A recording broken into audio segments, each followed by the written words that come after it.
ছেলে আব্দুল্লাহ। তারা তিনজন একসাথে মসজিদে নববীর পাশে খেলা করছিলেন। তারা সকলেই সেই সময় শিশু বয়সী ছিল। শিশুরা খেলতে খেলতে কিন্তু অনেক সময় ঝগড়াঝাঁকি করেই থাকে। তাদের মধ্যেও এই একই ঘটনা ঘটে গেল। খেলা করতে করতে হুসাইন ও আব্দুল্লাহর মধ্যে তুমুল ঝগড়া লেগে গেল। এক পর্যায়ে হোসেন রাদিয়াল্লাহু তাআলা আনহু রেগে গিয়ে আব্দুল্লাহকে বললেন, এই আব্দুল্লাহ, তুই তো গোলামের বাচ্চা গোলাম, তোর বাপ একটা গোলাম, তুই তার সন্তান না, তুই নিজেও তো একটা গোলাম। হুসাইন রাদিয়াল্লাহু তাআলা আনহুর এই কথা শুনে তখন আব্দুল্লাহর রেগে মেগে আগুন হয়ে গেল।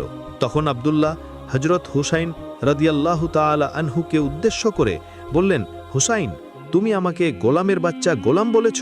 তুমি কি ভুলে গেছ আমার বাবা বর্তমান মদিনার রাষ্ট্রপ্রধান এবং আমার বাবা মুসলিমদের আমিরুল মুমিন? ছেলে আব্দুল্লাহ।